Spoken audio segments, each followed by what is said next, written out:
First year student. आज हम first year physics में चैप्टर नंबर 4 में एक और ही अहम टॉपिक डिस्कस करने वाले हैं।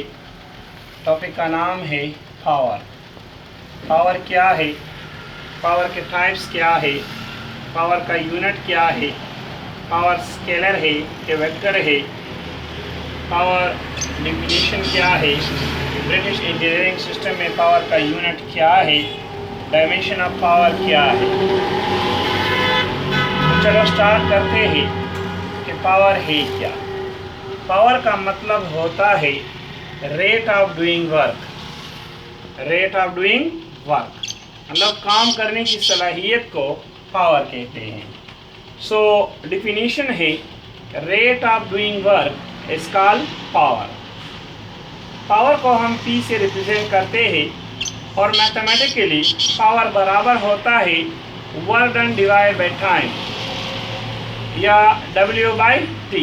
ये हमारा इक्वेशन नंबर 1 हुआ।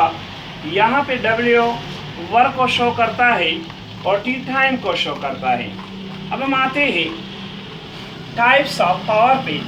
तो हमारे पास फर्स्ट है average power. It is the ratio of total work done to the total time taken.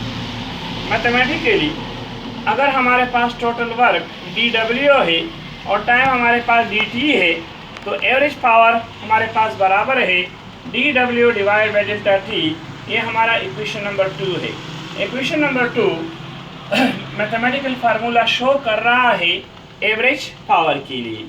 इसके बाद है इंस्टेंटेनियस पावर मतलब कम वक्त में ज़्यादा काम होना। So when rate of doing work is not uniform, so the rate of doing work in very short interval of time is called instantaneous power. Mathematically हम जानते हैं कि एवरेज पावर बराबर है dW divide by delta t। अगर हम दोनों side का लिमिट ले लें, लिमिट क्यों ले लें? क्योंकि हम जानते हैं कि टाइम इज़ वेरी शॉर्ट, तो हम लिख सकेंगे कि limit delta t tends to 0। इसका मतलब है कि time is not 0 but approaches to 0। So limit delta t dW divide by delta t। अब अगर इसकी जगह हम सिंपल लिख सकते हैं कि instantaneous power is equal to limit delta t tends to 0 dW divide by delta t। When work is done in uniform rate, अगर वर्क यूनिफॉर्म रेट के साथ हो रहा है तो इसी ही वक्त इंस्टेंटेनियस और एवरेज पावर बराबर होगा। अब हम इसके बाद डिस्कस करेंगे यूनिट ऑफ पावर कि माइंड में रख के कि पावर स्केलर है, क्योंकि वर्क स्केलर है, टाइम स्केलर है, तो power is scalar. Unit, the SI unit of power is what? SP is equal to W by T। यहाँ पे वर्क का यूनिट जॉल है, टाइम का यूनिट सेकेंड है, तो हमारे पास ये रिलेशन बना कि power is equal to joule per second. So joule per second is equal to 1 वाट।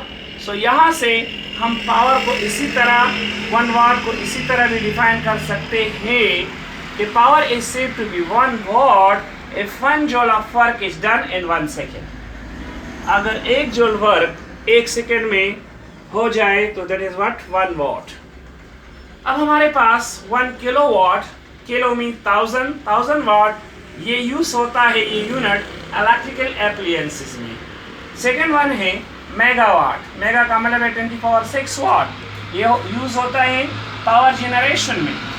इसी तरह gigawatt, 1 gigawatt 10 power 9 watt. In British engineering system the unit of power is horse power, which is defined is the power is said to be 1 horsepower if 550 foot-pound work is done in 1 second.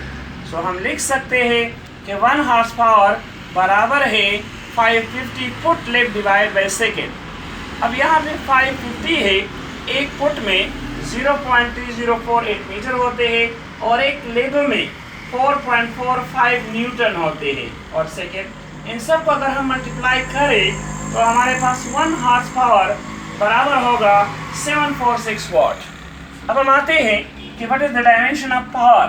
तो हम जानते हैं कि P is equal to W by T। Work का unit joule, time का unit second.